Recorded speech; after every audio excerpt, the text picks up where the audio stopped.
My father was a third generation German born in Kiev, Russia. Had four siblings.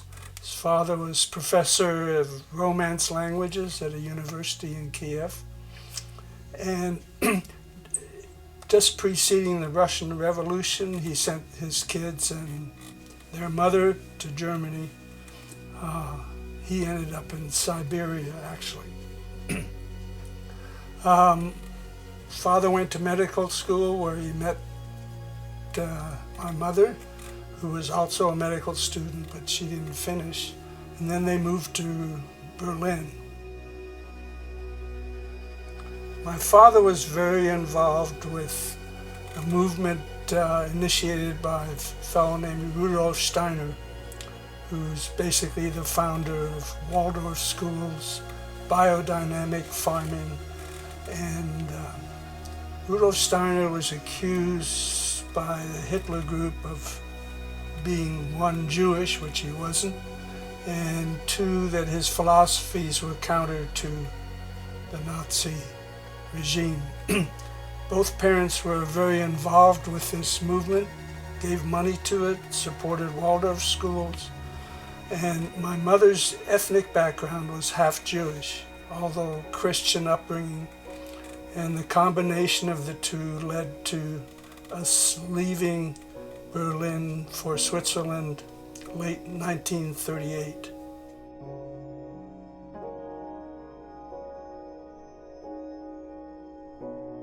Well, we were upper middle class family. My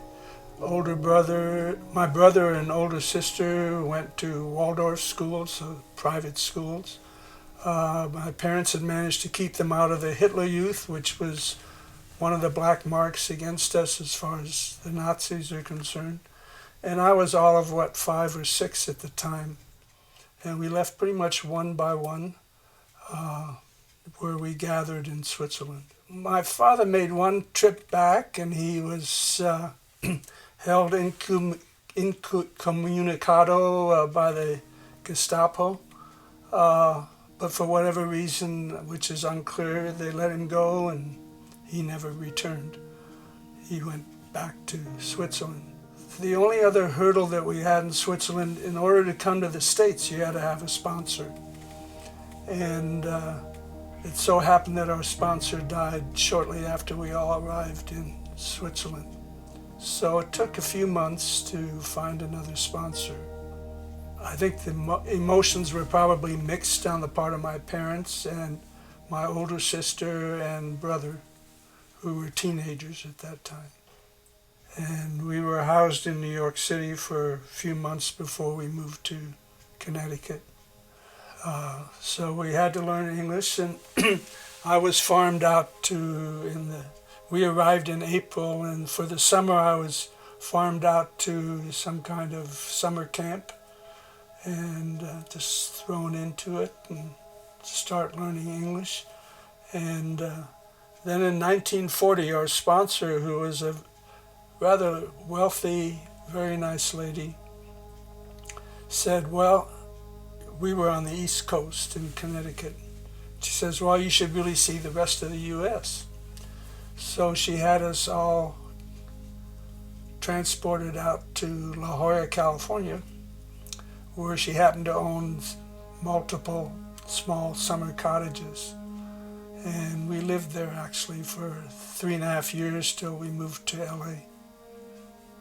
In La Jolla, we were considered enemy aliens. And there had been talk of sequestering Germans as they had the Japanese. But there's too many Germans and people of German origin in the United States, so there was no way of doing that. Well, I think my father wanted to practice medicine again, which is what he had done in Berlin. That was an arduous journey for him over a 3.5 year period, learning English, having to take exams in English, having to redo an internship after having been in practice for 20 years. Is sort of difficult, but he got it all accomplished. My dreams were those of any 7, 8-year-old boy. It was go to school, play sports, have a good time, go to college. I didn't really start school till I was 8 because of all the moving and language, so they put me in 3rd grade to begin with. Was sort of interesting, but there I was. My father and mother became citizens in the usual progression of things, and then at age 18 I had to declare whether I wanted to be a citizen or not. So I went to some office and declared that I wanted to be a citizen, and that was the end of it. It was very simple because it was a so-called derivative citizenship through my parents.